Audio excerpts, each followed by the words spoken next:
முக்கியமான உலக இன்பத்திலிருந்து விடுபட்டு முக்கியமான பரலோக மகிழ்ச்சியை நோக்கி பயணிக்க ஆசைப்பட்டேன். அருமையோ உணர்ந்து வாழாவிடில் நீ கண்ணீர் விடுவாயே என்று என் மனது சொன்னது. சிந்தித்தேன், செயல்பட தொடங்குகிறேன். இறைவனை வேண்டி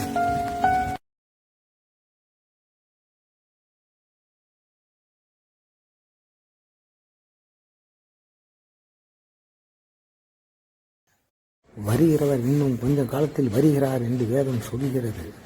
வெளிப்படுத்தின சுவிசேஷம் 3ஆம் வசனம் சொல்கிறது, சீக்கிரமாய் வருகிறேன், ஒருவனும் உன் கிரீடத்தை எடுத்துக் கொள்ளாதபடி அதை ஜாக்கிரதையாய் பற்றிக் கொண்டிரு என்று வேதம் சொல்கிறது. கிரீடத்தை நாடி என் கிரீடத்தை தேடி ஓட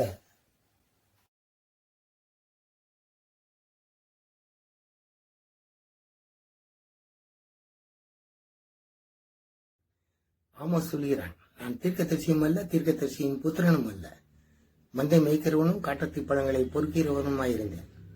கர்த்தருடைய வார்த்தைகளை இஸ்ரவேல் மக்களுக்கு எடுத்துச் சொல்ல கர்த்தர் என்னை அழைத்தார் என்று ஆமோஸ் தீர்க்கதரிசி சொல்கின்றான். அதுபோல நானும் வேதத்தை முற்றும் அறிந்த வேதபாரகனும் அல்ல, வாழ்க்கை நெறிமுறைகளை கடைபிடிங்கள் என்று சொல்வதற்கு நான் மூப்பனும் அல்ல. அதற்கு எனக்கு தகுதியும் கிடையாது, அறிவும் கிடையாது. நானே இப்போதுதான் வேதத்தை படித்துக் கொண்டிருக்கிறேன்.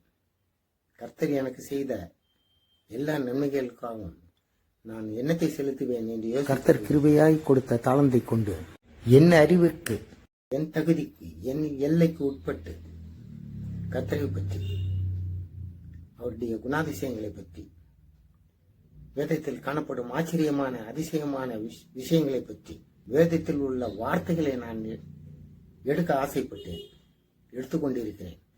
அதை உங்களுடன் பகிர்ந்து கொள்ள ஒரு சிறு முயற்சி.